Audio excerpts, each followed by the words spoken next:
Shalom and good day all, this is Tehillim29 back again for another DC review, and in this DC review I'll be covering Night Terrors by Joshua Williamson, of course the Night Terrors Robin and Shazam. I'll now get things organised for the first one that will be reviewed in this video. So as we move into the first story, does this cover in any way, shape or form connect to something that is happening inside with the story? Sure enough it does, to which I give it a 7 out of 10. Now it's time to move into the internal art, to which we get to have a look around some of the things that are happening story-wise around the beginning, middle and end. So as the story begins, we get a bit of a background history in regards to Deadman, Boston brand, and I think if you're a new reader and this is the first comic book that you're picking up, okay, this is really good for a new reader, and also a new reader in DC Comics.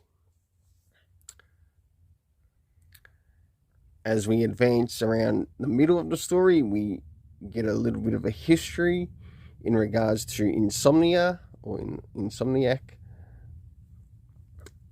and also how his origins came to be. Again, this is good if you're a new reader and someone new to DC Comics, but if you happen to be a long-time reader, some of this stuff can feel repetitive. And of course, we get to see members that make up the Justice League. And as we move a little bit further into the story, we have the character of Deadman, who has now taken over Batman's body, whilst Batman is actually caught in the nightmare world which Insomnia has created. So for the internal art, I gave it a 7 out of 10.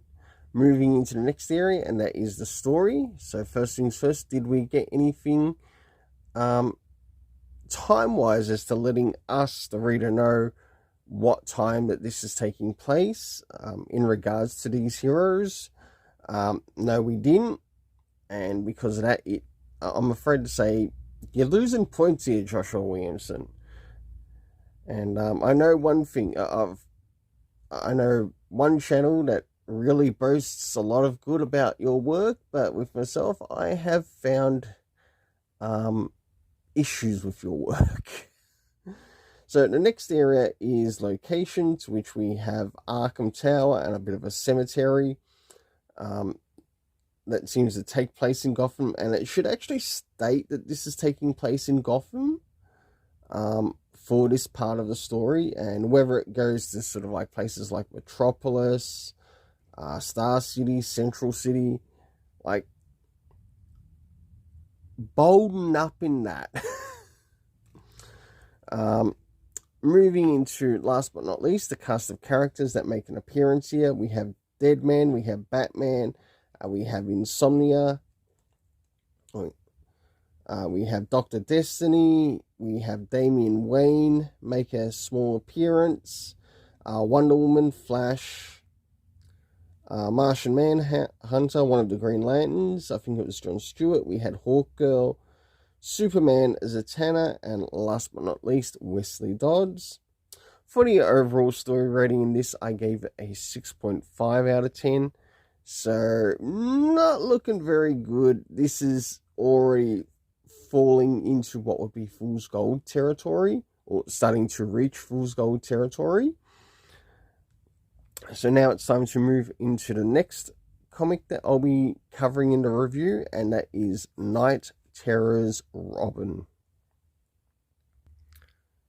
As we move into Night Terrors Robin, does this cover in any way, shape or form connect to something that is happening inside with the story?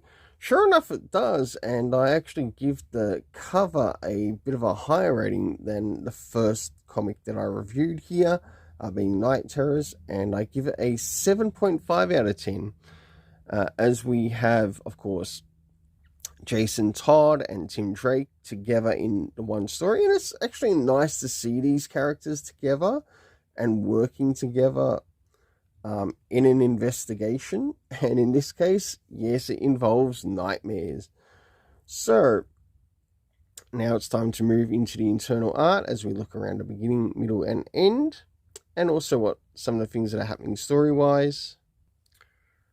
So as the story begins off, we end up in a couple of places in Gotham. First, the Gotham Harbor, as you can see there. But if you move to the first page, we have the clock tower and a shopping mall, but that's not shown here.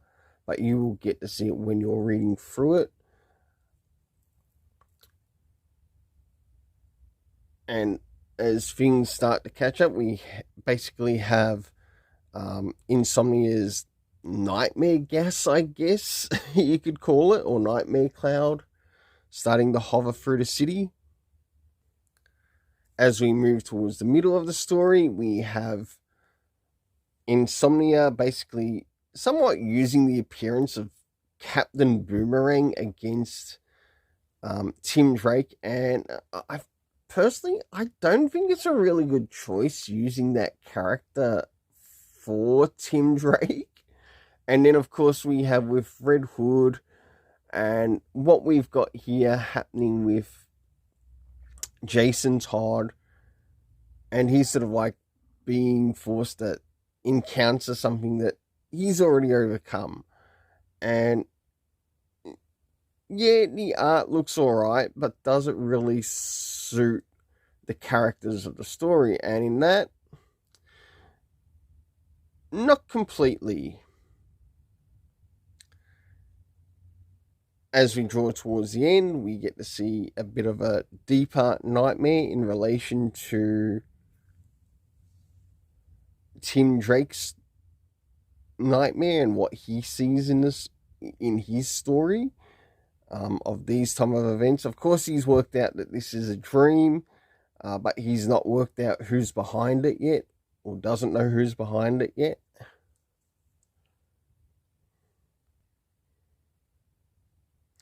So, for the internal art, I gave it a 7 out of 10. Now it's time to move in relation to the story.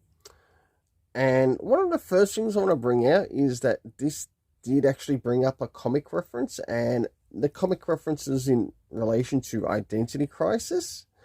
Something I didn't expect, but I had to add it in there. Next is the area of time. No indication of time when this is taking place. I think it would actually help improve on the story if we had an idea of time. And you'll be surprised out of which one of these 3 Night Terror stories got the highest. So, moving into the next thing, and that is location. We had Gotham City, we had the clock tower, and also the shopping mall. We had the city harbor, and last but not least, we saw a cemetery. There were some places that could really have been marked out as to where they were. And I think that too probably could have improved in regards to the story rating.